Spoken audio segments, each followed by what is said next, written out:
Yo, John Fitch here. John Fitch knows nothing. I have a great guest for you tonight. You guys asked for him. John Nash is here. We're going to talk money stuff, okay? We're going to talk the stuff that nobody else really wants to talk about or cares to talk about, it seems like. Um, and there's a lot of people who are so smart that they don't have to know or study or read anything about the money or finance or economics, and they know everything. They're all over Twitter, and they're so smart. I love hearing from them. They come in my DMs and tell me how wrong I am for having the knowledge that I know, because I must have made it up. I didn't read it from actual data or anything. Yeah. So now we have probably, in my opinion, the only expert in fight finance that I can think of, because I don't know anybody else who's taking the time and effort to really dive through all the info that's come out, through all the purses, through all of the released statements and documents and stuff from the class action lawsuit that I'm involved with. Yeah, so we're gonna get his input on some of the stuff, because he's obviously probably smarter than me with this stuff. And it's gonna be a good talk, but we're going to play a little something first. And we're all very classy here, so I'm gonna keep it classy. Okay.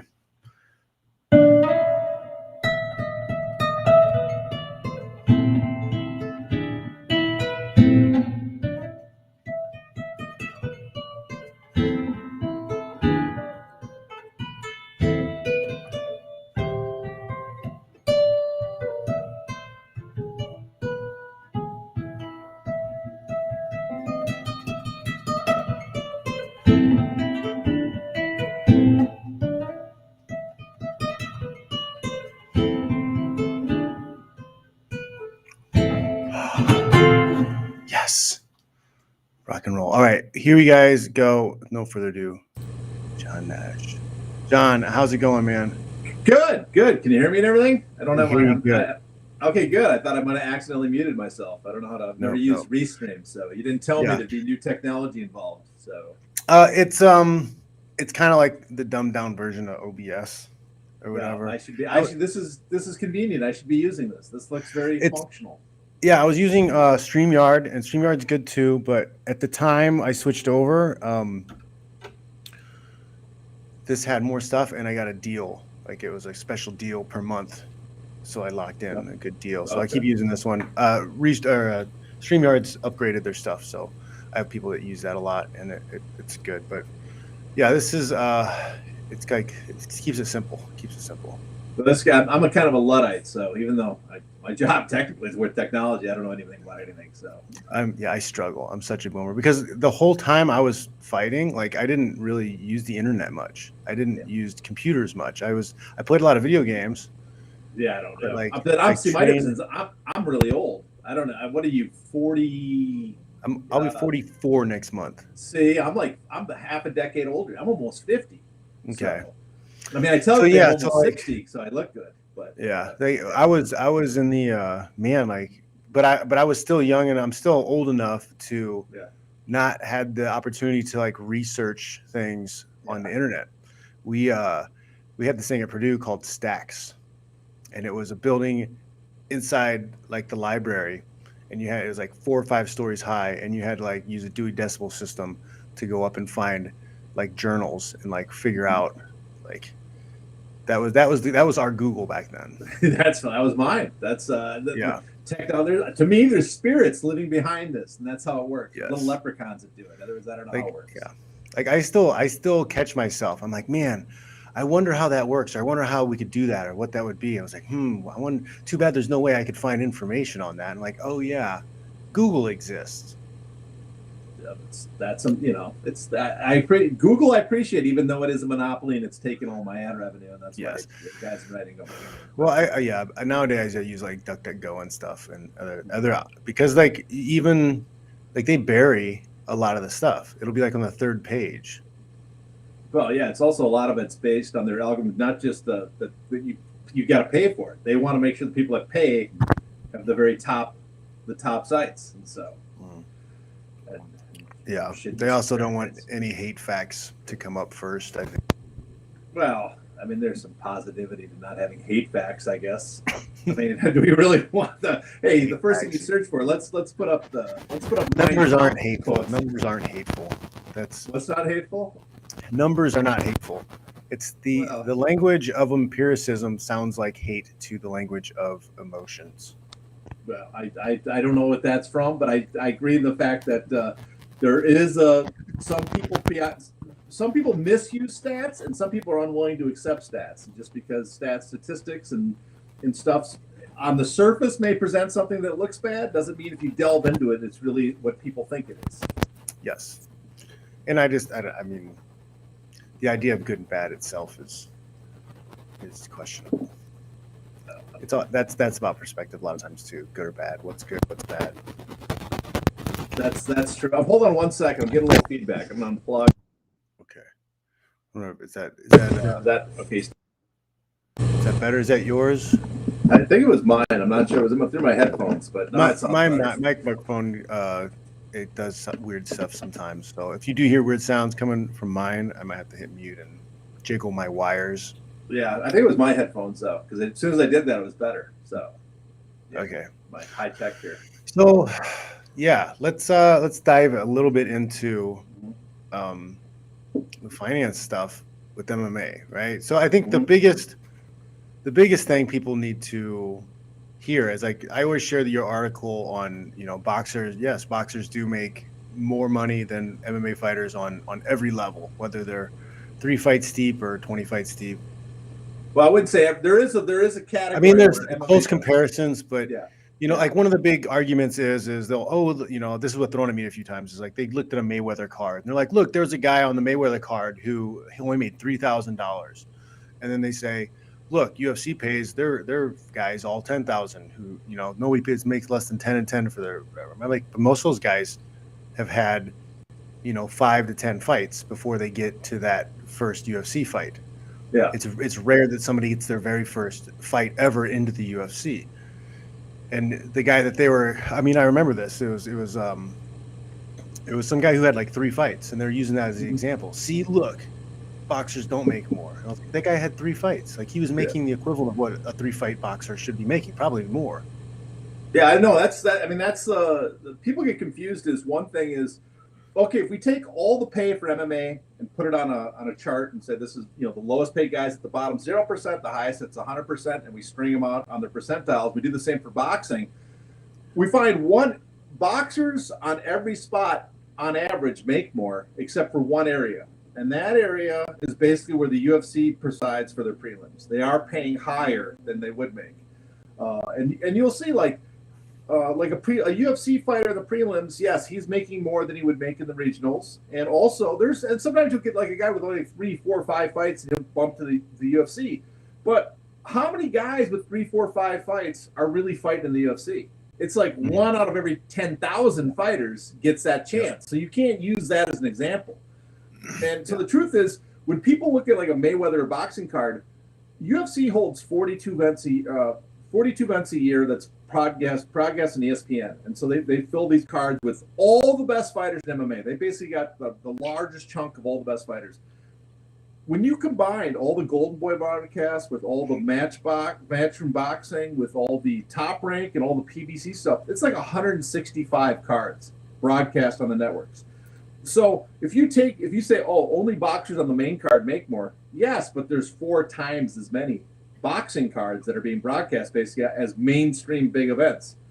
So you're going to have a large number of boxers that make as much or more than UFC fighters. You'll have the section of UFC fighters, MMA fighters that make more, and it can add up. And then all the way going up as you bottom the guys lower in the career, there's no such thing as the professional opponent in MMA. In boxing, guys that fought and didn't quite make it, they can go on the circuit, fight several times a year. They get good at defense, that way they don't take brain damage, and make several, $5,000, $6,000, $7,000 a fight, which is not as much UFC, but they're fighting several times a year. Where the MMA equivalent is you show up and they give you, $500. Here you go. Yeah. Because they don't need that. They don't need to build fighters. There's no such thing as the professional opponent in MMA. No, and nobody's trying to compete with UFC at all. Like, everybody is like, no, we're all trying to just be feeders into the UFC. Like, nobody wants to compete at all.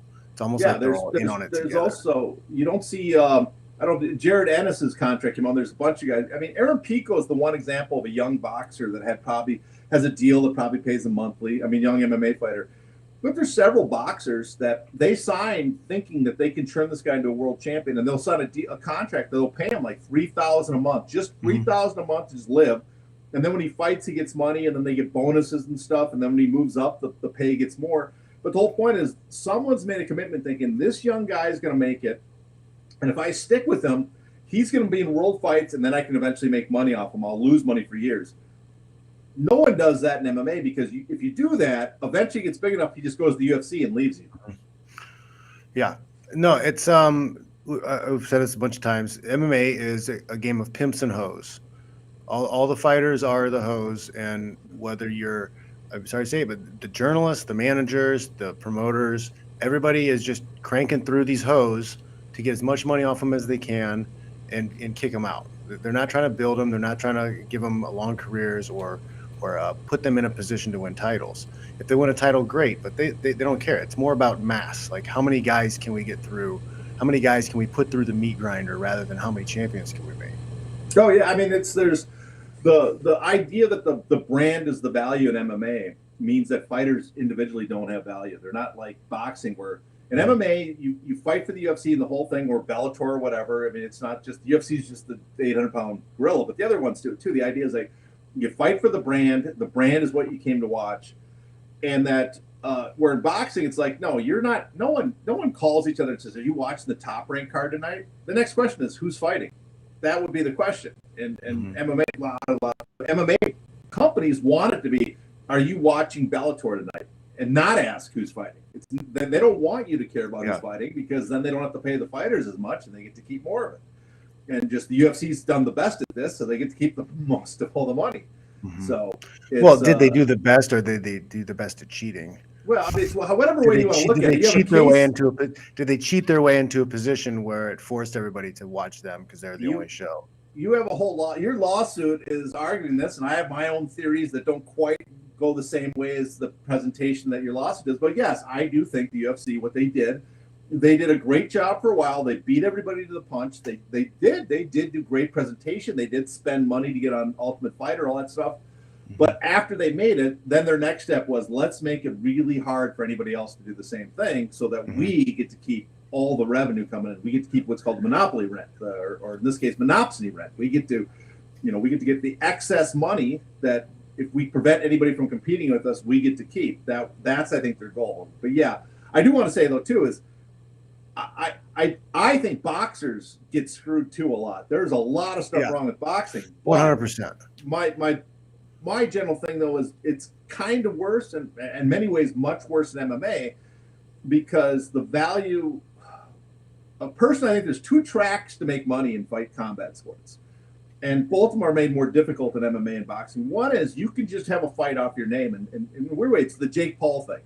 Yeah, Jake Paul. Notoriety. It's a notoriety gimmick fight. These guys are famous. Nate Diaz is kind of in that category now, where people just want to see him. They don't care about the sporting merit of the fight. They're just, Nate Diaz is a charismatic character. Don't care about his rank. Don't care about him climbing. It's a guy they like watching fun. He's a personality. He's fun. And there's a few fighters like that, and the sporting sense doesn't matter. And these guys have some leverage because their notoriety is what sells. And the UFC has done this great job of kind of trapping them in the promotion so they can collect on that notoriety. So that's one type of fight that the sporting sense doesn't matter. The other one is that where it's like fighters are competing and their rank should have value, that you're very stringent in the ranking. That way, when they move up in the ranking and fight for a title, it's not dictated by, oh, you have to sign this contract to even get the chance. It's dictated by, yes, you are the best guy. You beat that guy. You get the shot. The rules are very strict. And the reason you want to do it that way is then fighters have the leverage of their rank. You can't take that away from them. Boxing is not perfect because there's manipulation of the sanctioning bodies, but they have some control of it. They're not, the fighter has some control over their ranks because of the legislation and past lawsuits. And that way, the promoters and the sanctioning organizations are separate, so they can't deny them together and say, listen, you have to sign, not like the old Don King days, you have to sign with me to get a shot at the heavyweight championship. And so, they can leverage the idea like, I'm the mandatory, I get this title shot no matter what, I get a piece of the pie. And those are the two things. And in both of them, in one, MMA promoters control the ranking, they control the title. The fighters who have no leverage to progress that way. And the other one is fighters, because they had to use the other method to get into the sport, fighters are trapped into contracts. I don't use that term lightly. They are kind of trapped into contracts. They're stuck. And so that even though they have their notorieties with some of the fights, they only can do it for the promotion they're trapped in. And so in both cases, large amount of the money is not going to the guys that are generating it. Part of my opinion with the issues with boxing is because the promoters can't steal as much money from the fighters, they don't put as much effort into promoting. Yeah, well, I think there's still a lot of promoting done. It's just differently. I mean, it's not.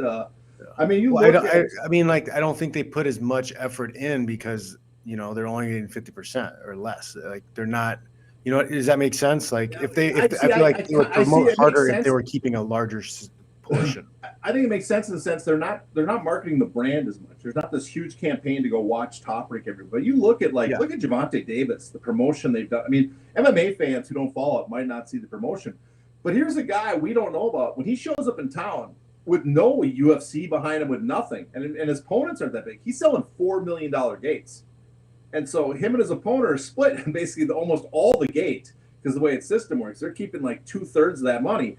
But $4 million gates is, and they do that, and they go to certain cities that they know he has appeal in, and they've built up that appeal. They go to Atlanta, they go to LA, and he's popular in more of a, because boxing it's much more popular with Black and Hispanic fans than MMA is. And MMA is much more popular with white fans. But they'll go to areas, Black areas, and white people. The general MMA fan is not really quite aware of the appeal that Gervonta Davis has. He's built it up. There's other guys that have done the same in boxing, where they've done a great job promoting and building up the sport. But I do think there is something about UFC is much more willing to spend millions of dollars because they're spending millions of dollars on the whole promotion, and so they'll make a lot more money back by doing it. So they can scatter shoot the money around and make what the UFC makes. You got to remember is all the boxing promoters put together is basically what they're making.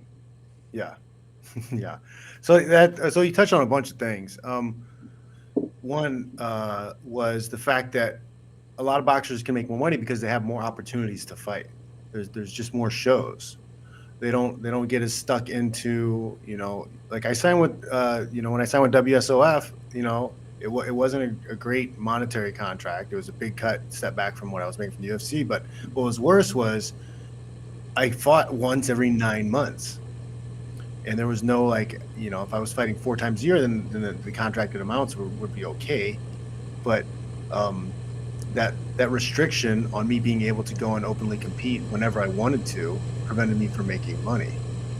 Yeah, that's a big part of that, just the lack of competition. There's only a select few big promoters in MMA, and so they're not going to offer you as much. If it was more like boxing, probably, if you didn't want to work with the UFC, you would sell. What were you, like 5th in the world or something like that when you got left out of the UFC? 7th? You were in the top 10. Well, right? They didn't have their official UFC rankings. I never used their official, but it was like what was the consensus bloody elbow rankings, or I was in the top. I was in the top 10 for sure. UFC created their own rankings like a few weeks or a month before they let me go, and I was 9 on their own rankings. Yeah, I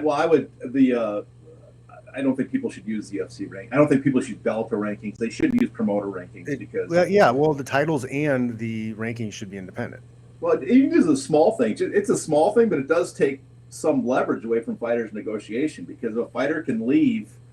If he can leave, as soon as he leaves the promoter and they can just yank him from the rankings and he's out of fans' memory, that's okay. He loses some value, But if the promotions, if the only rankings MMA websites and stuff used was like the old consensus rankings, well, if you don't sign the guy and he leaves, guess what? Fans go look in the on MMA Fighting or Junkie, and they go, oh wait, here's the rankings. Oh, he's still 5th. He's still here, and so he have some value because other promoters would look and say, I want to prove that we have the best fighters. Let's sign this guy. I mean, it's not. It wouldn't be world changing because it's the media rankings.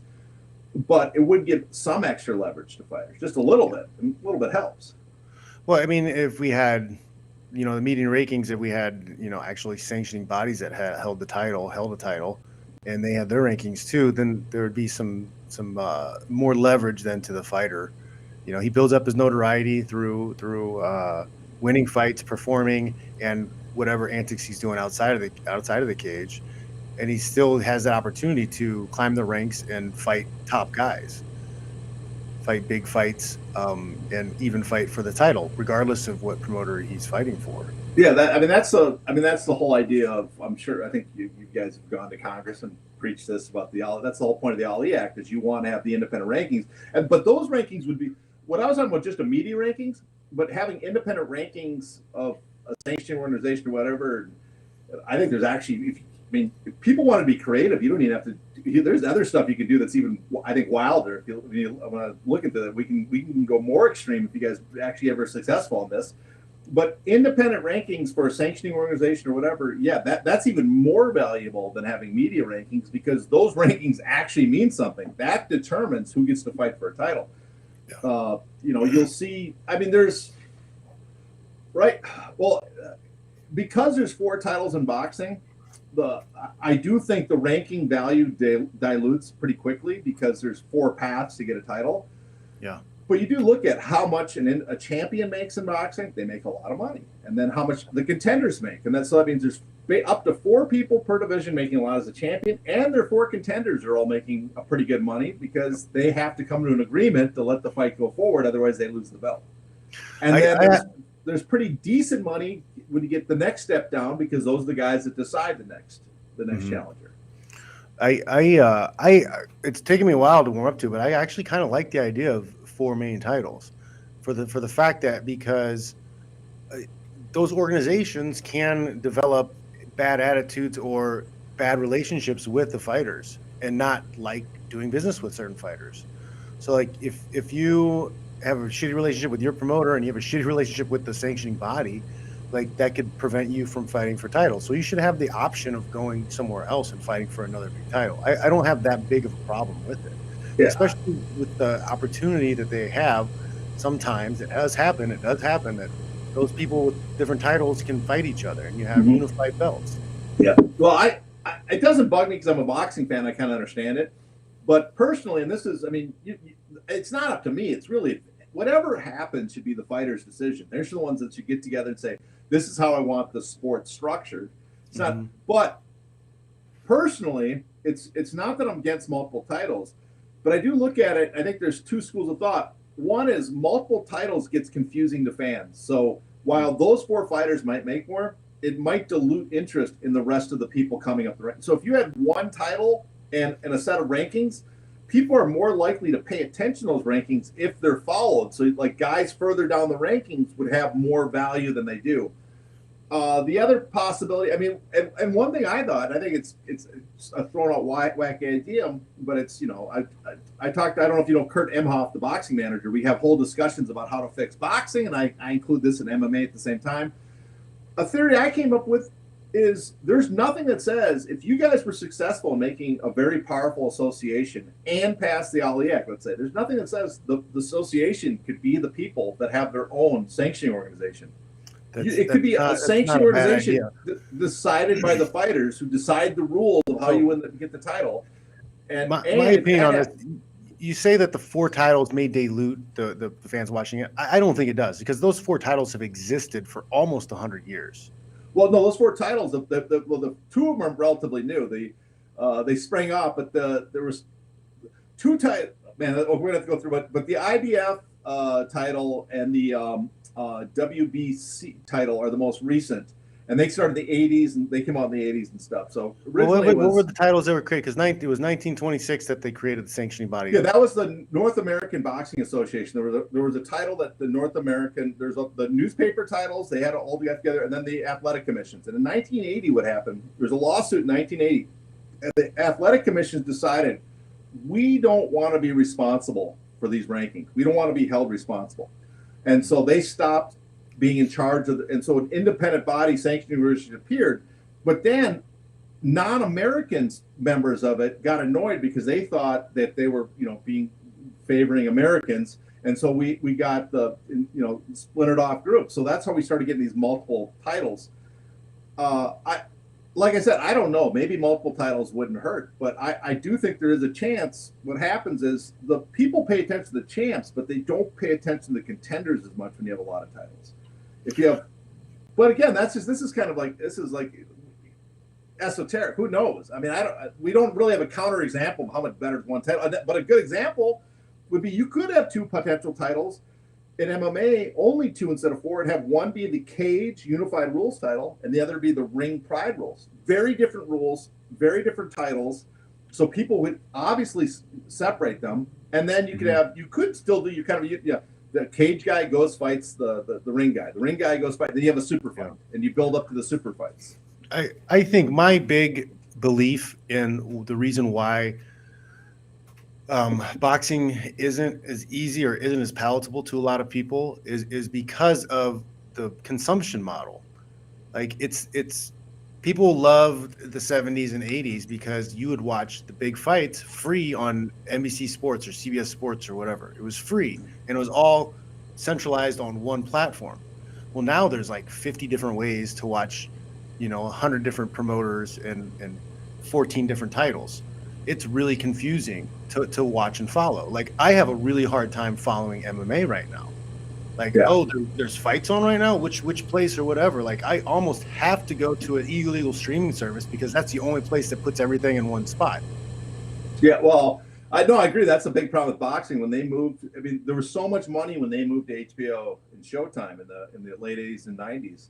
And because TV, remember a guy died in the ring. That's why ABC stopped really wanting to be full board on boxing. But because they did that and moved out, like people said, it kind of separated them from the masses. They're no longer a major pastime, but the money was still great. And really, I think one of the things too that's weak in boxing is the appearance of MMA. Now they actually have people that might have been casual boxers fans might now be bigger MMA fans. There's not the sport to decide who's the baddest man on the planet. It's not always. We one of the statistics and one of the things that we came up with throughout the class action lawsuit in the Fighters Association was we saw the numbers on like who was watching what, and boxing fans did not watch MMA. Yeah. And boxing fans did not watch pro wrestling very much.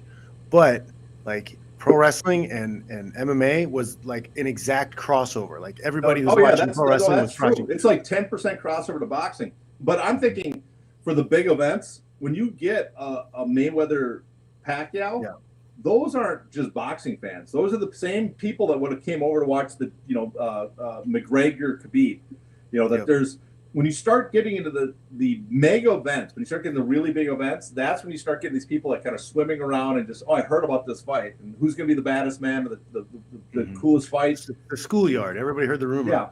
They don't know so the that's kids, where they heard they're meeting down. They're meeting down by the ditch after school. Let's all go check it out. But that's where I think some cannibalization of boxing audiences, because now it's not a guarantee that the big fight's going to be a boxing fight. It might be an MMA fight. It might be, so. Well, yeah, it might be bare knuckle or pillow fighting. Yeah. I really don't think bare knuckle is going to take off for pillow fighting. I just don't see it. I honestly like the idea of MMA returning to bare knuckles and soccer kicks. Well, I would like to see actual all-in fighting, which is the old pro wrestling. With pro wrestling, when there was sometimes real rules where you're allowed to punch, but it had to be an open fist and on the head, and but you could do it. Basically, it's MMA, but without the head trauma. And so I want a 30-minute fight, no ref in the ring, just go. Yeah, well, 30-minute fight. It suddenly just turns into because I'm like a purist. Like I got into fighting because I wanted to know what really worked. Because I remember watching the old fights and like watching Hoist Gracie do his thing and being like, I wonder if this would work or that would work or why these things are working for him or whatever. I cared more about the technique than the person or the promotion. I really wanted to understand the systems and like how the human body was able to do certain things in order to win a fight. Like the science of it was what really caught me. Yeah, no, I actually that's what first got me into it, because I didn't like MMA at first. When I was around when the first UFC showed up and people were having parties and stuff, I thought this was stupid. I thought there's two fat guys fighting, like I'll watch boxing. There's This guy's in his Evander Holyfield pajamas. fight There's a on there. fat guy in a Speedo. Yeah, getting just hit none in of the this made nuts. sense to me. And it didn't look like, it didn't look like top fight. Especially the first few, it didn't look like, oh, these guys are really great fighters. And then I was into martial arts a lot, and then I worked on a movie with Frank Shamrock and Randy Couture, and me and my brother, they talked about it. I go, oh, shit, these guys actually know something. And this is like 2002, I think. So then I give it another try, and I go, that's when, and I watched it for the martial arts, but I was watching early Pride, and I had no clue that was based on pro wrestling. It was a big giant pro wrestling. I just thought it was some wacky Japanese stuff. We watched the early stuff, in my buddy's basement. We get the pay-per-views, and because we had like the thing that let you hack the pay-per-view box or whatever. Mm-hmm. So we'd watch some of the boxing fights and the MMA stuff for free. And no, like I loved it because it was like all my friends, I would challenge them all the time. It's like wrestlers are the best athletes hands down. I would challenge the basketball players and everybody. I was like, we'll pick 10 events. We'll see who does the best in all the 10 events. We'll pick the best. We'll pick a few guys from the basketball team, a few guys from the football team, a few guys from the wrestling team. We'll see which guys perform the best in all these events, whatever. And then we'd go watch the fights, and the wrestlers started smashing everybody. And I was like, see, haha. Told you so. Yeah. I used to. I played basketball in high school, but when I was in junior high, I used to wrestle. And I was actually, I wasn't like, would have been a state champion. I was decent at it. I was just tall, so I went to, and you can dunk, you go play basketball. That's a rule. Yeah. I don't make that rule. That's the rule. You got to go do it. So no, like if I would have been taller, I might have got stuck playing basketball because that's where the girls are. Well, that's where the girls are following the basketball players. Basketball players. Minnesota, so hockey might be where the girls are. But anyways, I digress. I can't remember. We're skate chasers. They got skate chasers. That what they call them? Guess so. I don't Blade know. chasers. We were not a good enough team to get a lot of the hot chicks coming around for our games. So that was not the football. Was more football. Was a better try at that. Yeah. So. But I can't remember what we were just talking about something about the sport. I can't remember now. Multiple titles and stuff. But that's again, it's just a theory I have, and we need more evidence. But that's I think that's 100% for the fighters. I just think it should be. No, I would. How many there's going to be? I think two things could be cool. One would be the promoters keep their promotional titles. But then we have a unified title, and once or twice a year, like the number one guy and number two guy through the ranking system get chosen from those promotions to fight to see who's the unified champ, who's the number one guy for real. I mean but see, I always think about how do you organize that and how do you make that possible. And I think the promoters have to work together, which never will happen because promoters. Well, unless you force them to by law. Yeah, boxers won't do it. But I think the option is there's two options that MMA fighters want to make more money. There's basically two ways to make more money. Maybe we can get both done, hopefully. But one is make the contracts a lot shorter. If the contracts are shorter, then fighters that if they've got their value and stuff, they can suddenly say, "You're not paying me enough. I'm going to jump ship." The other one is take control of the titles and rankings from the promoters, because then the fighter has the option of negotiating ahead of time. Like, I have value. You can't dictate the terms to me because I can go anywhere and rise on my own. So both those things foster I think competition. We could do both of them.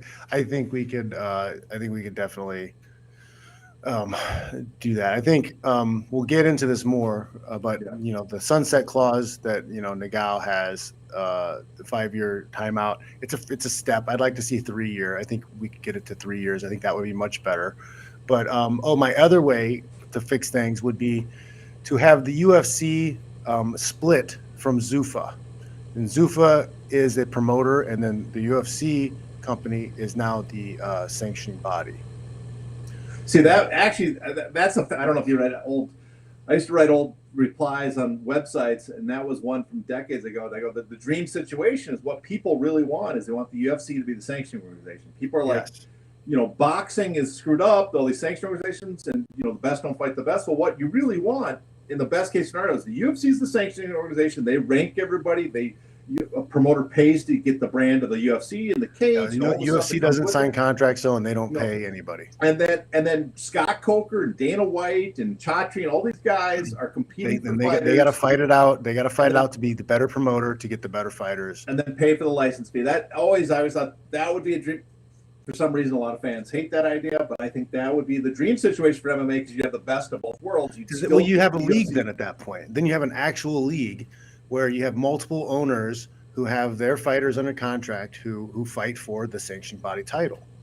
Yeah, exactly. Well, it would be a league. I mean, that's why weird way I came up with the idea, based partly on that, the idea of an association having their own sanctioning title, because then it's kind of the same thing. It's like, yes, okay, you promoters won't do what we want. We will be the ones that make sure the title becomes sacrament and no one screws with it. And then all you promoters have to fight over getting guys that can win this title. And then also we control the fact that the sanctioning organizations can't be bought off by the promoters. They don't charge ridiculous sanctioning fees that don't do anything. It all stays neutral, and the benefit is the fighters have much more leverage and get much bigger cuts. But But the fans hate fighters. Like it's the strangest thing ever. I don't know if every sport has this or goes through this. Every sport that does, this is one also little nugget of information we did learn was in every single situation where players or the athletes fought against the ownership for more money or better treatment, 100% of the time the fans always supported the billionaire owners. Oh yeah, that's Marvin Miller talks every single time. They will never support their like the guy could be their neighbor, and they're like, yeah, fuck that guy. I love the billionaire. Like that's true. 100%. Marvin Miller talks about that, and they always stress like what's the fan saying this? Nothing. You guys have no say in this. You don't get to dictate and the weird way too. I think that's part of the problem with a lot of fighters is how do we change the sport? Let's get the fans on our side. No, it's the fans. No, they're never going to be on your side. They never were on your side. Yeah, well, I mean, there's a lot of fans I think actually that cheer for the fighters and stuff, but you can't expect the majority of fans. I don't know, man. Like most people's timelines, it seems like vitriol and hate and like you suck and just, I don't know if it's jealousy or what it is, but a lot of fans get off on just shitting all over the fight. I really love Nate Corey's thing about how I would do this. I would play. It's a game. I do that for free. Yeah, because you suck. That's why you do it for free. I would do it for. I would go play in the Super Bowl for free because there's no chance in hell I'll ever play in the Super Bowl. Yep. So that's of course that's the difference. The difference is some people have dedicated their life to be the best in the world and now have a skill, and other people are like, well, if I walk in off the street the next day, of course you don't deserve to get paid. You did nothing to get there. You won the lottery. No, yeah, that was somebody's comment after Cyril Gahn won the title, whatever like that. Like somebody said something about how much he got paid. And he's like, oh, you only had to fight for 15 minutes or whatever, how much time the fight took to win that time. I'm like, dude, he's been like competing. He's been competing for like 2 decades. Oh yeah, that's a huge pet peeve, Mike. Because one is, people are complaining like, oh, these guys get paid so much for doing so little work. Well, they deserve it because you're paying to watch this. Why would they get all the money? And if you're going to complain about how much it costs, complain how much the promoters are charging us. Because the truth is like, okay, you only want this fighter to make $600,000. That's fine. Then why are we spending? Why is this event making 30, 40, 50 million? That's all excess profit to a person that did nothing. The machine was put in place years ago. The UFC, before the year starts, as long as they hold their events, it's a profitable year, tremendously profitable. All their expenses are covered. So I never get that. Plus, to me, this is my way I look at it. Okay, if Canelo Alvarez wants to charge me $80 to watch him and another guy beat each other in the head for 12 rounds, who am I to say no? These guys are putting themselves through hell for 12 rounds. You can charge me whatever I want. I can say no and not pay. But what bugs me a little bit more about MMA and stuff and corrupt boxing guys too is I don't like the idea that I'm paying this and like 10 cents out of every pay-per-view is going to the fighter that I'm paying to watch.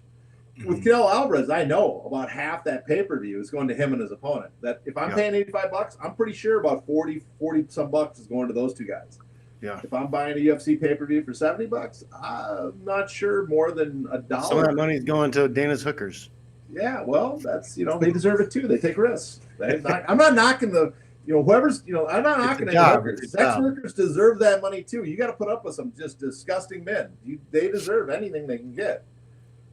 But it's I just don't think that money should be available because it should be already been spent on the fighters. So that's one of the major problems we have, and fans don't really understand at all, is the position the UFC is in right now. How absolute little any of the names actually mean or make the UFC money. I think I saw something somewhere. It was something like Conor McGregor, his last year that he fought or whatever was, like his numbers were less than like 5% of their bottom line, which is still a decent amount of money, but like, it's not enough money to sway them into changing the way they do anything. And it's been, nobody's ever been as popular as him, as nobody's drawn in as much attention or made as much money as him. Nobody's brought in as much money as him, even close. And if he's barely scratching the surface, if he's not doing enough to like sway them, what's the hope for anybody else? I think that percentage, I'm the one that came up with that percentage. I remember doing that, calculating. And I think it might have been more than 5%, but it's still, you think about it, he sold 2 pay-per-views this year that sold close to 3 million. So he sold over a third. He was the main event, kind of the main person responsible for over a third of their pay-per-view sold this year. A third. And on top of that, he's the only one that had of the few gates, he had by far the biggest gate. And he probably got a huge site fee from United Arab Emirates when they were up there with the previous one. But you add that money up because so much is contractual revenue. And, the upside of the pay-per-views starts at, I can't remember what number, but he's only adding a few instead of him adding 50, 60 million to each event, he's only adding 10, 20 million. So the swing of him not fighting costs them less than 10%, which is a lot of money. If you're a company that makes 900 million and one guy not fighting can cut it down to 90 million, that's a lot. But compared to how much the events on their own do, if they were standalone events, and compared to how that's the number one fighter and this one guy not fighting only costs us this much in revenue per year, it's very hard for fighters to have leverage. They can't. Yeah. The individual fighters, that doesn't mean individual fighters. There is no leverage. Nobody has leverage anymore. Exactly. If Conor McGregor barely has any leverage, then what's the hope of anybody else? Yeah. Well, I mean, just be bigger than Conor. That's going to be some idiot's going to say that. That's another silly thing is people tell you got to learn the game and learn to be promotable. And you're like, well, how many fighters at a time do you think are really charismatic, promotable figures? There's like a handful at a time. A lot of guys don't get this too, though. But like, the UFC controls a lot of the media. A lot of the guys aren't going to, So if they're not pushing somebody, if they don't want somebody to get pushed, if they're having contract issues with somebody, they'll bury him. They'll make sure everything that's said about him is negative. They'll make sure that everybody thinks that he's a bum and not popular. They control the message boards. I think they own a lot of the message boards. I think mixedmartialarts.com I think is owned by the UFC. I think they have paid posters. I think they control the narrative of what's going on. So they'll tell everybody, everybody hates him. He's not popular. Nobody likes this guy. To completely take away the guy's leverage also. Well, I do think there's some positive news that's happened the last couple of years. Is in the past, if Dana White didn't like you and said that guy is an asshole, whatever, he's the one responsible, all the fans would group up, even if he's wrong. Remember he called Loretta Hunt the C word or whatever and said derogatory remarks for reporters, and all the fans sided with Dana White. But now watch, when he's talking about Ngannou or even Jake Paul and other people, a lot of the fans push back and say you're lying. This guy's the lie. They side with the fighters now, so that's good news. But that's been a slow process. On a small scale. Yeah. But I do want to defend the media in some ways because I don't think people understand how MMA media works. There's PR. It's not media. I don't even want to call them. Well, it's not a lot. It's MMA PR. It's public relations. They work for the promoters. Sort of, but okay. Listen, people are like, I'm a pushback against the UFC or something like this big thorn. First of all, they never read very few people read my shit. It's select group. I have no. It's not what we call red meat. It's not red meat. But it's like, why don't other reporters do what I do? Well, I do this as a part-time. I have a full-time regular job, and I do very little work in MMA. I can do an article a month. I do Bloody Elbow, which a lot of people don't like, but I don't care if you don't like them. They're the only people that will pay me to do this. No other website has the money and will pay me to do this. So you better like Bloody Elbow, because they're the only ones willing to do this. Pay it, and I don't blame the other websites too, because there's very little value in this. The kid Nate Wilcox, guy that was the editor-in-chief before they sold the SB Nation, runs. But his idea is he wants Bloody Elbow to cover this full gamut and present the full the full spectrum of the sport, and so that's why he's willing to pay me and a few other guys to do this stuff. But for a lot of sites, for a lot of writers, there's writers I know that want to do. I mean, Steven Morocco is a great MMA guy. He's the guy that did the Spencer Fisher story. But when does he have time to write a story? Those take forever. And he, because he's a full-time MMA report media guy, he's expected to churn out an article, 2 articles a day. So that means you're like, okay, what can I look for a story? This MMA, one of the biggest hits we had on the website one time was jiu-jitsu fight won by fart. There, that's a godsend. I'm gonna write this story, and I'm gonna get a shit ton of traffic, and the website stays alive. Yep. And that's, for a lot of MMA reporters, they don't have they cannot dedicate the time. It's so much work just to crank out crappy content that you will never get around to reporting it. And then the other ones are the guys that do interviews. The interview guys are probably the ones that are the most softball, because they need to get people to show up and do interviews with them. If they can't get them, they can't be adversarial, because they won't get the interview anymore. Exactly. And so they're beholden to the industry. They're beholden to managers, the fighters, and the promotion, because if they're too confrontational, then the spigot stops. So you're kind of stuck. And MMA media is kind of screwed that way, because they're dependent on the traffic generated by these sites, and that the media people working in it, the guys that work full time, they're expected to generate so much traffic that they can't spend the energy on real stories. Yeah, I got to mention, we have a super chat here. Lucas is saying that there are also fighters that have daddy issues that also defend Dana White. I will say this: there are more fighters with daddy issues than there are OnlyFans girls with daddy issues. They will put themselves in the worst situations, worst positions, just so that Daddy Dana will pat them on the head and tell them good job. Yeah, probably. I don't know. You know the psychology of fighters better than me. I don't know. I'm not. It's just. I don't feel. I'm gonna get him to say something nice about me. I'm gonna show Dana. I'm gonna show the guy who's robbing me and stealing from me, probably talk shit about me. I'm gonna show him, and he's gonna love me now. It's a serious daddy issue. I think a lot of these guys need some therapy. Well, I think there's a whole gamut of the population that this way, and I think it's but it's. Yeah. I mean, this. We have a couple lost generations, the lost boys. I think that might be, but it's. I think it's much more the fact that if you go back 50, 60 years ago, and I'm not going to get too long on this nonsense but I'm a big New Deal guy. If you go back, workers used to have a thing called solidarity, and workers used to have an idea that we're a class and we're going to stand up to the workforce. We're going to stand together.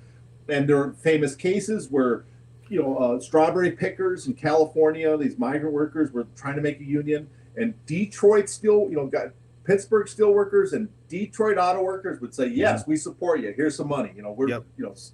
You're fighting the boss. We're with you.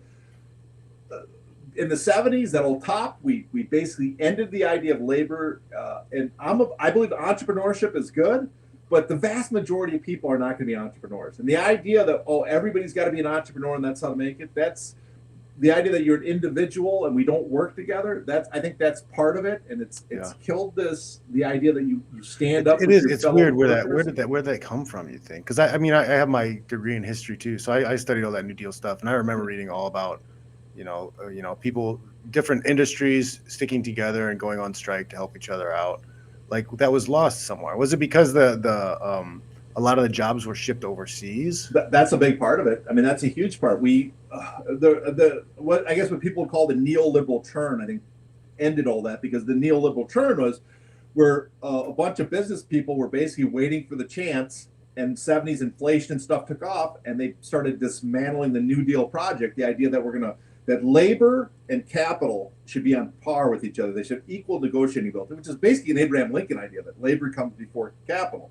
So labor and capital, now it's like, no, capital is more important. And so, yeah, we shipped off jobs overseas, and that killed unions because most unions were factory jobs, and now unions are weak, and then the workers that used to work in unions, they're making less, and so there's less jobs for people that didn't go to college. And then everybody's told you got to go to college to get a good job, so everybody goes to college. And what happens now? We have too many people that graduate from college, and there's not enough college jobs for them. So, or they get a ridiculous degree that has no potential of making any money whatsoever. Yeah, exactly. But that's because people were told, though. A lot of people were told you have to go to college. Unicorn gender you need studies. to get a degree, and it's like, well, I'm not. Well, and they also started letting anybody in. If you get a student loan, you got into college. Well, yeah, especially those for-profit colleges, which should have never been allowed to exist, where they would help you get the government loan because they would get the maximum amount and then charge you a ton because then they got the money and now you're saddled with tons of debt. So it's a whole process, but it's also there was a process called the meritocracy. This idea came around that if you became successful, you deserved it, and I believe everybody you should. I think merit's a good thing. If you work hard and you're the best, you deserve it. Yeah. But there's a danger. Michael Sandel wrote a book on this. The danger is if you tell everybody that you deserve it and you don't make it, that makes you the loser that failed. And so if you have a job position and 5 people want it and only 1 can make it, and you're like, well, he earned it, that's fine, he deserved it. But then should the other 4 people be sentenced to loserdom, that they have no opportunities because there was only 1 job available? And that's kind of the system we've kind of set up that over the years is like, and you deserve it, and that's what, like, I don't think that if you fail, like if the way it is now, if you want a good income, you were told you have to get a college degree, and if you did not get a college degree or the right college degree or whatever, you're to blame. And guess what? There's a lot of people that college isn't the right choice for them. I don't think those people have most of the jobs too that they do that not going to college are just as important or even more important than some of the shitty college jobs. I mean, I like what I make, but I don't know if I'm as important during this pandemic. If I'm as important as a guy working at a warehouse making sure goods get to people that need it. So anyways, that's a segue. I don't want to get to because I can go on forever about that crap. So I don't want to. But yes, fighters. It's the fighter's arc. I don't know if I ever asked you about that when I did some, but I asked other fighters. A lot of them describe as you start off. You're just happy. Your whole life is trying to get the UFC. First thing you get the UFC, you're just happy to be there. You think if I win and look good, they will reward me. Well, I mean, you're also broke. Yeah, you're also dead broke. Like, I didn't make more than $1,000 until the fight before I got into the UFC. That was the first time I made more than $1,000 for one fight. Yep. So, like, when I got signed for 3 and 3, I was freaking rich. Well, that's why I talk about that one area where the UFC beats boxing. It's the undercard. You come to the UFC, you're going to make a lot more than you did before. You're going to be very happy. I mean, I had like 15 fights already though, that point in time. Oh yeah. Well, I mean, truthfully, that should be. I was like on it, yeah. But I bet you when you got to the UFC, you were fairly happy because you were making a lot more suddenly in the UFC than you had in the regional scene, right? What's that? Were you making when you got to the UFC and they signed you and you went to the UFC? Were you making more those first few fights than you had the previous fights outside the UFC? Yes. Yeah. See, that's a positive, but then the problem starts because you're happy to be there. You're happy that you're making, so you don't complain. You think if I just do good, I'll be rewarded. And so you keep down, keep fighting. You have no idea how much money they're making off of your shoulders either. Yeah, exactly. Because the lie they're selling you is like they're struggling. We're barely making any money. Like we're losing, guys. Like that's the attitude they're giving you. Yeah. Like they're not telling you that. I hope that doesn't still work. Paying you 26%. I think it was 26% like when I started. If they're telling you that, I hope they're not telling fighters now that they're not making money, because if that's the case, in the past I can kind of understand people falling for it because the information wasn't out there, even though it was pretty obvious they were making money.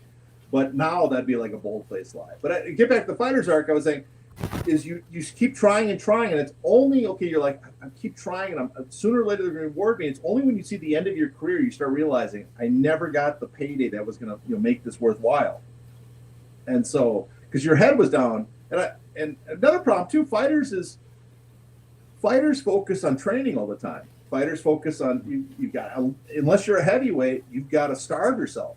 And there's a lot of research. If you starve yourself, you're thinking dwindles. Your cognitive abilities, you're not. That's why fighters need to get my book, The Wake Up Bible, and Look at that. I set you up for really there because it'll teach you the right way. You won't starve yourself.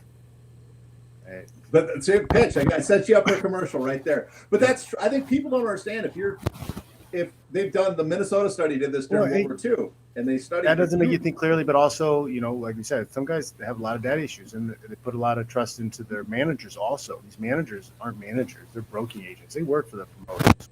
Oh, they're not going to put themselves in a bad situation. They're not going to put other fighters they represent in a bad situation fighting for you. They're not going to do it. Like they're there to make money. They're there to make money long term. They know you're short. Your career is going to be short, no matter how good you are. Like, they have no qualms about screwing you over and preventing you from making good money as long as they get paid. Yeah, there's a trend I noticed that with UFC management is you look at the guys in the past that would take their fighters out of the UFC and use the market to try to get more money out of them. Jeff Clark did that with Roger Huerta. Monty Cox tried that with Robbie Lawler first and other guys. Zinkin Entertainment did that for a while. All those guys got just slapped down by the UFC and are either out of Sam Spira with Randy Couture. Mm-hmm. If you do that when the Fertittas were around, I think it's somewhat changed a little bit. A big part of the lawsuit. If you do that, you're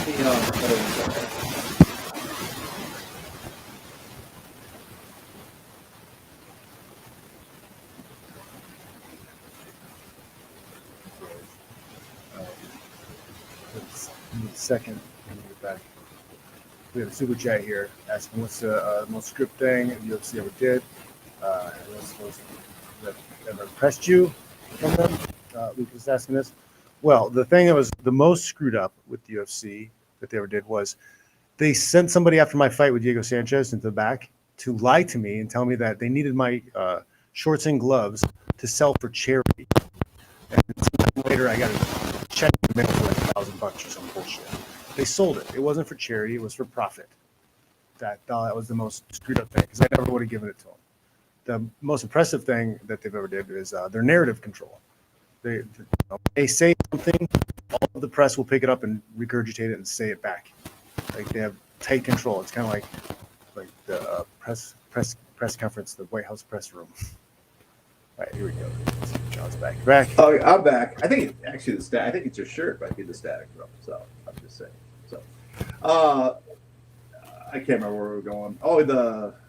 I can't remember. She asked me whatever you wanted to do about the finance stuff. Well, okay, so we're coming up an hour. So, like, one last thing is, how big of a deal is this new sunset clause, and how much is it going to change things? Because we're already seeing Ngannou taking advantage of this and putting himself in a situation where he could possibly make more money in one boxing match or whatever his next fight is than he ever made at the UFC. And you're going to see other young fighters see what he's doing and be able to maybe time their contracts in similar fashions. Yeah, it's first of all, it's a pretty big deal because it's never happened before. If you went back to the old Fertitta days, this would never been GSP under contract with him. GSP is actually, my understanding, he even said it. I think he fought in 2018 on a new contract. I think it has a sunset provision, so he should be, because he retired, he should be up either at the end of 2017 he fought, didn't he? Yeah, no, 2017. Yeah, 2017 was his fight. His contract, 5-year up, should be up at the end of this year or beginning of next year. So he's another fighter that's potentially going to be on the market. But it's a fairly big deal. It's not a game changer in the sense of why GSP versus Khabib and Eagle FC. It's possible. I mean, who knows? Maybe Khabib's thinking something like that. Maybe that's why Khabib hasn't come back. There's other fighters, but Nick Diaz is going to fight his contract. There's two things I think going on. One is there's this 5-year sunset clause. And so some fighters are going to hold out. Some bigger name fighters been around are going to hold out and get on the market. Two is the UFC has changed their behavior, that they're no longer doing the stuff they still use like the provision to extend contracts. They did the Ngannou when they've done it with Diaz. But they're not playing as hardball as they used to. They're letting Diaz fight that contract out.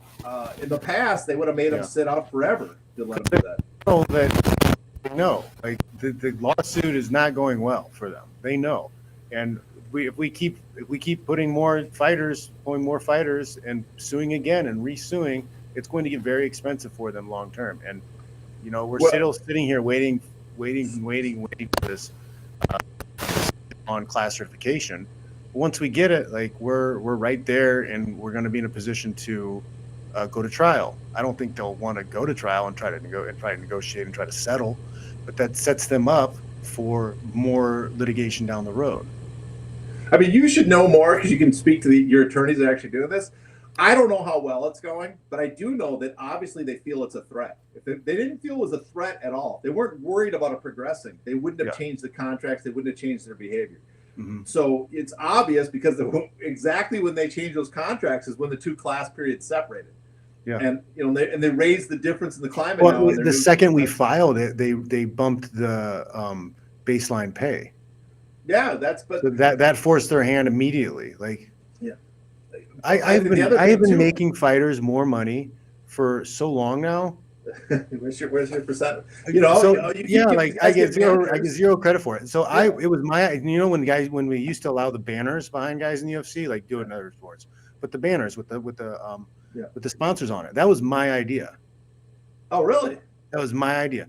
We were at it was Couture Sylvia in Ohio. I had fought earlier that night, and I was sitting up there with Crazy Bob in one of the box seats, and I'm watching these Brazilians fight, and every one of them brought their Brazilian flag. And I was like, Bob, like, these guys can bring flags and hang them up back there. I was like, what if we print sponsorships on a banner and put that behind us? And Bob's like, eyes lit up and said, that's a good idea. The very next guy we had fighting was Michael Swick, and Mike Swick was the first guy to ever have sponsors on his banner. You should have patented it. Where's your cut? You should ask for a cut of every fighter that did that. You guys should ask. Think of it. If you guys win and you give the fighters, and I don't think it's going to go to trial. I got a feeling that the most likely outcome is we'll have a settlement because I don't think it's going to go to trial because they don't ever want full discovery of all this stuff in the emails to come out. Well, I think there will be straight murders. I think there are fighters who will come after managers and promoters once they find out how much they got screwed over by these people. Well, you should ask your attorneys to release those so I could see what those emails are. So, or just, if you guys want to email me in secret, on the side, DM me those messages. I'd be more than willing to look at what the messages are. Have them put it all in an email and give you the code and tell somebody they have it. I appreciate that. But just as an outside observer, my feeling is, is that the case is, the chances are that even if the UFC thinks they have a chance to win the case, the potential damages, the potential result are so catastrophic for the industry. They have to narrow the damages, is why they've done this contract to kind of make sure the second class isn't as damaging, and that they don't have to worry about in the future. And they'll end up settling with you guys. Now the funny thing is, if they do settle, this is the thing, they've dragged it out so long, and let's say they settle for $500 million. A large sum of money. They call you guys. That's almost double what every fighter made back in the day. Well, first of all, you guys should be asking, like, listen, we just made you more than any manager ever, and I didn't get 20% of that from you guys. So that's the first thing I would call every fighter I know and brag about that. But the thing is interesting is the UFC, because they've dragged out, their revenue is so high now, $1 billion a year. That's 1 year of earnings. So they'll lose 1 year of earnings to cover the fighters. And that's their plan, I think, to cover it and limit the damages and the contract. They'll let a few fighters like Francis Ngannou go, and he'll make more money ever somewhere else. But their business can keep going as is. Mm-hmm. And that's just my guess. What's happening right now. So, the Francis Ngannou having a son supervision is huge because. First of all, I'm kind of surprised how many people I don't think were aware of the provision. I mean, outside, it's obvious why people should be aware. Well, we found out about it. I found out about it a few months ago. I mentioned it on one of my shows, but it was news to us. Like we didn't know because that happened in 2017. Those contract changes were made in 2017. We just heard about it this last year in 2021. Yeah. So I mean, first, you guys don't have discovery. I mean, I found out. I guess I found out before you. I think I found out before you guys because I remember requesting. I asked somebody, your attorney. That's how we found out about it because when CB Dalloway and John Johnson filed for the next class, that was part of their argument of why they shouldn't be allowed onto the existing class, was because the contract changes. That's how we found out. Well, and that's interesting. It happened right then, and because of that, because this contract changed now, Ngannou. But again, a lot of fighters, I think current fighters, current managers, I would call, and they said they weren't aware, and I'd go, well, can you check? And they would check oh yeah, it's there. I'm like, this is the first time you spotted it? You didn't realize that was in your contract? So I was a little, I don't know if they were just lying to me or what, but some managers and fighters were telling me, that this was the first time they spotted it.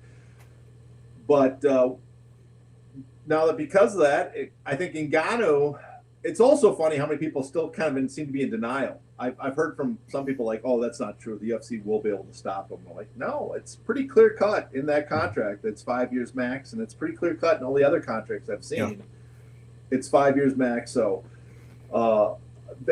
there will be a change in the market slightly. I don't think it'll drastically change. UFC will still hold their position. There'll be a change when Ngannou leaves and he makes a lot of money somewhere else. There will be other fighters that not every fighter will be able to do this, but there will be fighters that have some name recognition, some value, some title, whatever. They will be able to hold out and make, if they want, make money somewhere else, and that's great. Everybody should be happy by that. Yeah. All right. So baby steps. We're getting somewhere. Fighting in the sport of MMA has become more palatable to me since I found out about the sunset clause. Yeah. People might not want to hear this. Is like a ray of hope. Yeah, this is the weird thing that if you look at, I know a lot of people have this affection for the Fertittas and stuff, that era. A lot of fans and even some fighters. I know they stole the sport. They stole it. They stole the sport. But they voted down the original vote for legalization in Nevada. Yeah. They bought it cheap. They defunded. They pulled strings. They had their buddy Harry Reid. They had John McCain. They pulled all the strings they freaking could. They had malicious intent to defund the original UFC owners and buy it cheap. They stole it. They stole the sport. They didn't do some great thing. They're criminals. Allegedly. They allegedly. Allegedly. Let's make sure you put allegedly in there. But what are they going to sue me? Then I get discovery? Yeah, I don't think they want that to happen. That'd be perfect for you. But with Ari, Emmanuel, and Endeavor, the weird thing people I don't think is the contracts, their behavior. I mean, Dana White still might be yelling at fighters and freaking out and stuff, but the behavior of the company and the contracts are better than they were. In fact, in many ways, a lot of people told me the contracts now for the UFC are the best contracts in the business, and in many ways are better than boxing contracts. Because boxing contracts, what makes boxing better, though, is you have such competition. You can ask for a lot before you can sign the contract. In a way, but at the same time, I think it's slimy the way they have they control the identity and merchandising and all that stuff. Yeah. But the fighters have no right on a lot of stuff to that they're selling and making money on. The video games, they started paying them a little bit. That was also because of the class action lawsuit. Like, it's not for free. You're not forced into it for free like I was. So they're getting a little bit of money, but it's way, way, way undervalued for what they should be making for it. Well, I will put on the video game, it still says in the contracts that it's up to them if they want to pay you. You still can be in the video games for nothing. And but the image right returns to the fighter 2 years after the deal's done. Before it was forever. I mean, you quit the UFC briefly because it was forever, and now it says it's only while you're there and then 2 years after. Maximum. So that's a big change, even though it's not world changing. It is a big change. So that's helpful. But I guess my thing is like Endeavor is not behaving the same way as it was before, where they would lock people out like Arlovsky and stuff for a year, where they would do all this stuff. And part of it is because they won the game so much. The UFC, they were so far ahead that they're just making so much money they don't have to. But it is nice that they're not doing that stuff. It is nice that fighters, like, eventually, if they wanna, they can fight out their contract eventually, that they can, if there's a sunset provision where that instead of having to fight out and go through all these fights, you can say, listen, I'm just not, you're not making me a good offer. I will sit for a year, whatever, 2 years max, and I'll be a free agent. Where Nick Diaz, he sat on the shelf for 7 years. Yeah. To get that, and he still was signed to the UFC. That's why he came back to, he couldn't go anywhere else. So, yep, that's a positive. So in that case, yeah, man, it's it's a little bit brighter, a little bit brighter. It's a baby step, but it's moving in the right direction, I think. Yeah, I mean, I'm not going to hide that I'm impartial in the sense that the outcome, I'm not behind, but I admit I like the changes that are happening. I like I don't think it's a secret that I thought the UFC had a monopoly. I was writing articles before you guys filed that I thought that. So I think that's a positive. That's that's the right step. I just the next step for fighters. I mean, again, it's up to you guys, the fighters, to do something. But I think the next step is getting some sort of swelling of solidarity so you can get more stuff done. Association, MMAFA. It would be nice to have some people to step in and join and take control. And that's the thing with what we're doing is like we don't have like we're not dictating what's happening. We're like everybody come and join us so we can vote and decide together where to go. That's why it's really infuriating to me, all these other people who've popped up acting like they're trying to help, and they dictate this is what's going to happen. I'm the president of this organization. It's like, what? Who voted you to be president? Like, it's very yeah. Well, it's very annoying. And I found out very recently, what's her name? She made a big stink about everything, and then part of her Bellator contract was to say that she would not do any more of the organizing stuff. Oh, you're talking about Leslie Smith? Yes. Oh, well, that's kind of mean by Bellator to have that in there. That she agreed to it. She agreed to give up her principles and everything she was fighting for. Well, I mean that's kind of bullshit by Bellator still. That you can't market yourself as the fighter-friendly promotion and then tell a fighter not to. That the only way you're going to give the only way you're going to give them a paycheck. It's not like it's not like you have a lot of options for women's MMA at weight class like Bellator and UFC, and so that's. Well, you have Invicta, but I think Invicta really is subservient to UFC anyway. Yeah, they were for a long time, so but again, there's not a lot of options for fighters. So, but that's kind of fucked up. Yeah. I missed that part that she had in her contract. She couldn't talk. Yeah, I found that out. There's a documentary being funded by Chip Clark. No. Yeah, fine. See, we talked about him earlier. Didn't realize he's funding a documentary. Man, he's got some stories about some stuff they did to railroad him bad. I'm sure he does. He does. Man. Like straight up criminal gangster stuff. Like he had all these. I don't know if it was action cards or whatever it was. He had something. He had all these guys lined up. He had all this money. Everything's set up. And they called him into the office, and they're like, "We need those contracts." He's like, "Oh, well, like, what do you want to pay me for them?" They're like, "No." They're like, "Give us the contracts." Again, this happened allegedly. Even though I heard the story and something similar, this happened allegedly. You got to be very careful. According to him, his story. What's that? That was his story that he told me. I had never even heard of it. That was his alleged story. But I heard something similar that I think you guys had some allusions to stuff like that in that complaint. So I've heard similar stories. That was a common Fertitta tactic, is that if you came up with a source of revenue that they hadn't delved into yet, they would come down hard and make sure they would use the weight of their promotion and your ability to fight inside that promotion and stuff as leverage to make sure they got a piece of that.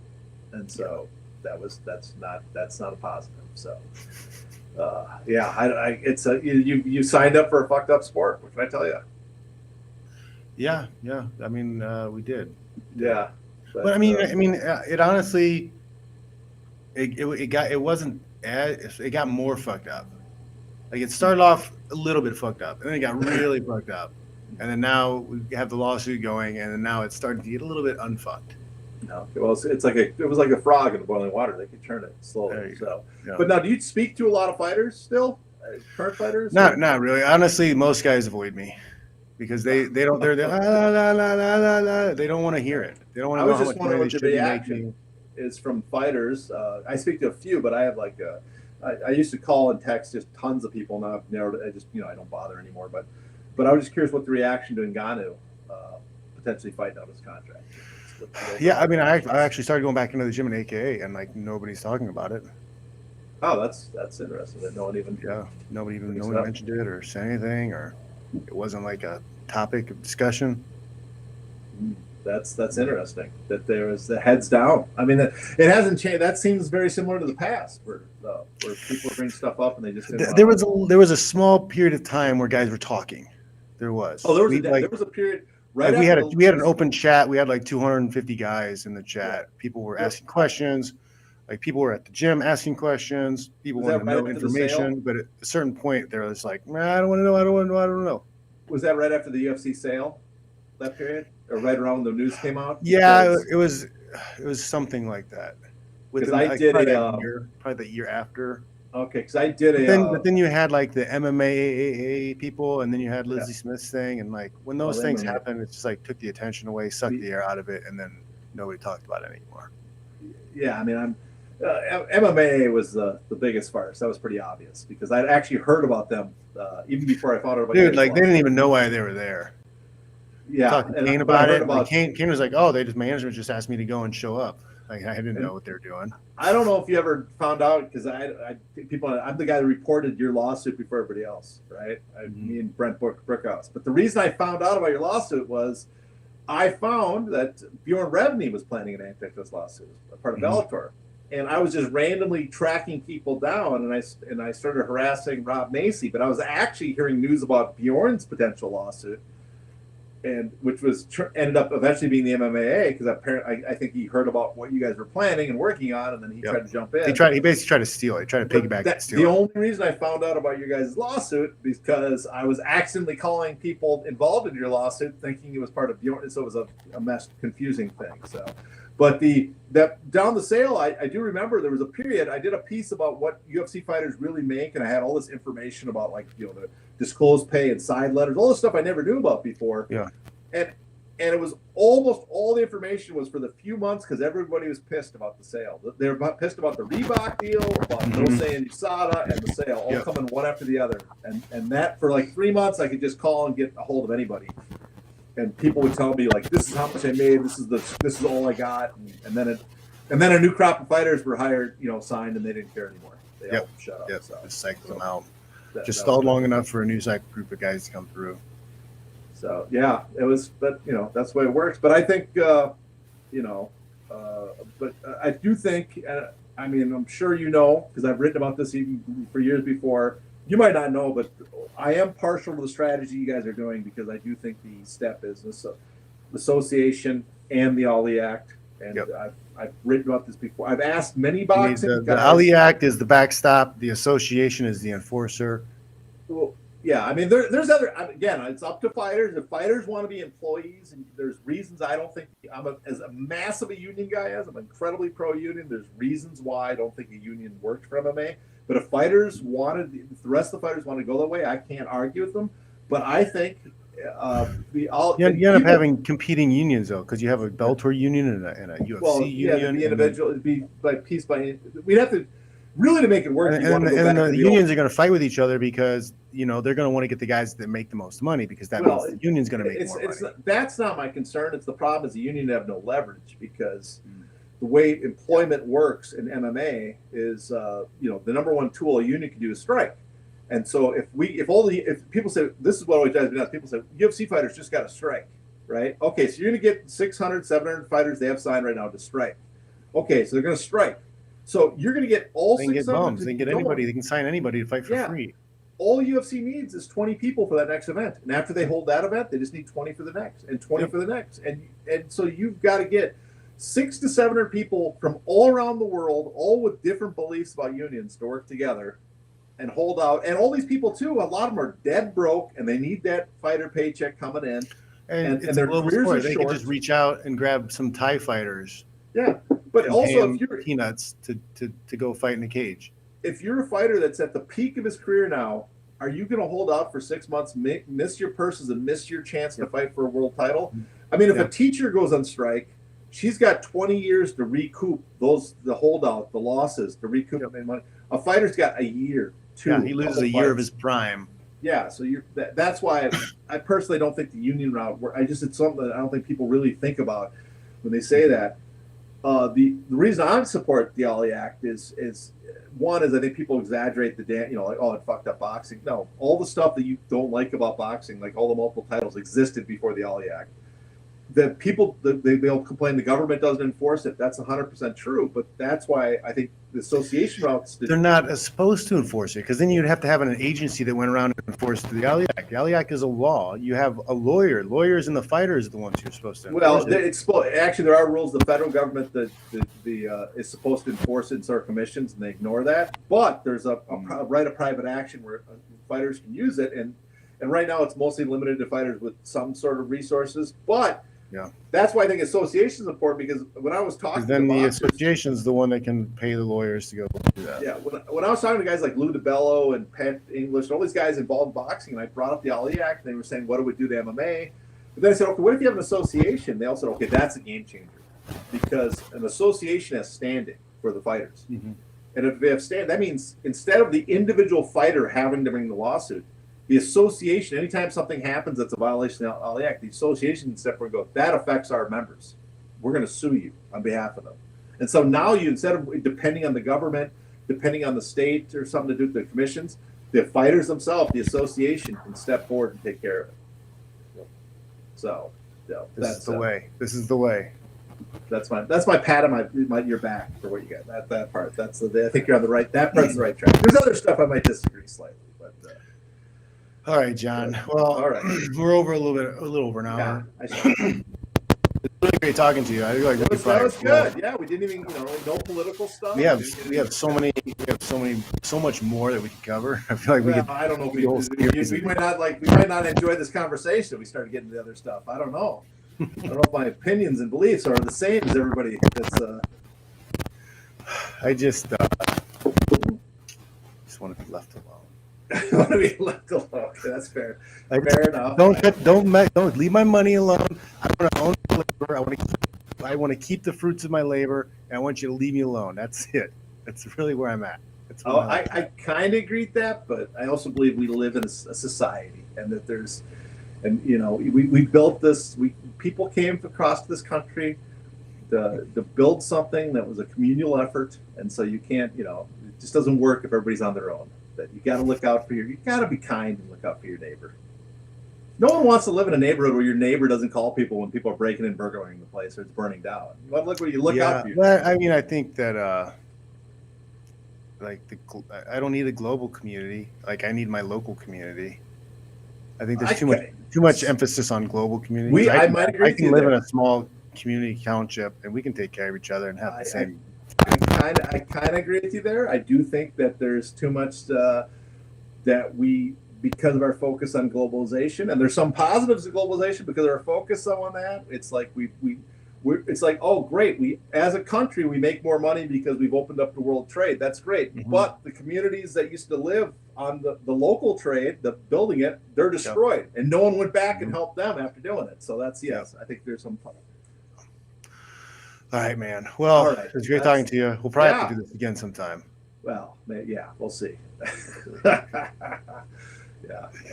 All right, man. Thanks for coming. Right, thanks for having me on. Thank you. You guys, hey, make sure links to John's stuff is in the description. Make sure you guys check him out. He's got lots of smart stuff. If you guys want to read smart stuff instead of red meat trash about winning jiu-jitsu fights. You can read some real stuff from John. Yeah.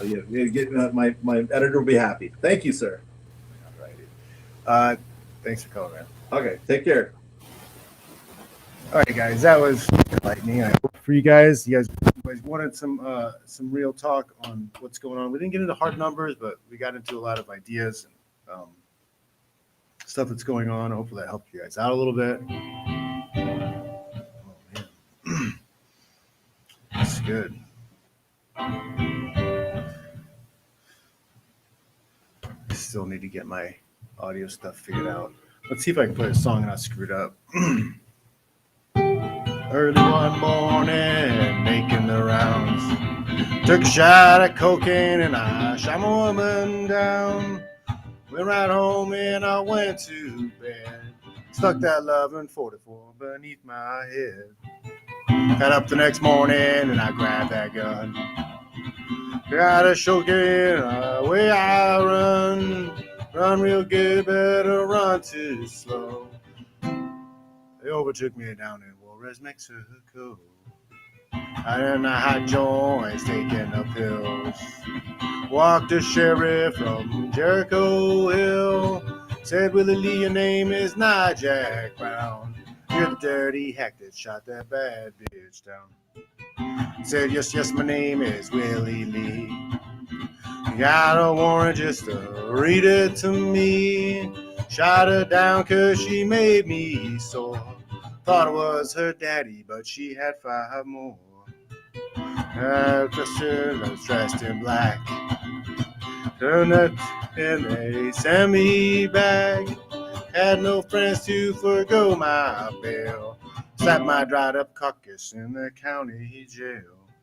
The next morning, about 9:30, seen the sheriff walking down the line. Up he coughed as he cleared his throat. Come on, you dirty hack, into that district court. My trial began. I was handled by 12 honest men. That's before I seen. Almost good. Almost good. It was almost good. I need to practice more. I haven't been practicing. I need to practice more. I need to get on my stuff. Oh, man. I don't know. Let's try this one. I'll do better on this one. Here we go. When you were here before, couldn't look you in the eyes. You're just like an angel. Your tits make me cry. You float like a feather in a beautiful world. You're so freaking special. I wish I was special, but I'm a creep. I'm a weirdo. The hell am I doing here? I don't belong here. I don't care if it hurts. I wanna have control. I want a perfect body. I want a perfect soul. I want you to notice when I'm not around. So freaking special.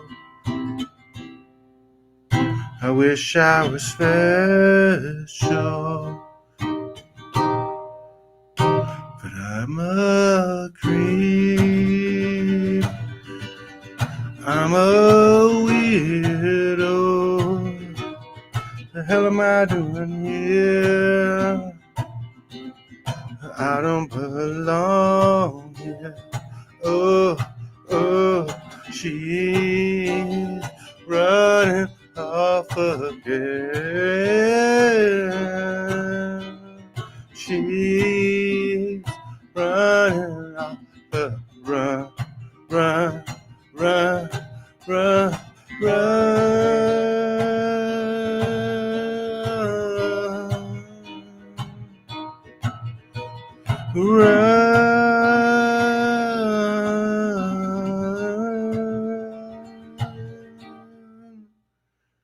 Whatever makes you happy, whatever you want. So freaking special. I wish I was special, I'm a creep. I'm a weirdo. The hell am I doing here? I don't belong here. I don't belong here. It's almost good. All right, guys. Thanks for tuning in. I'll check you.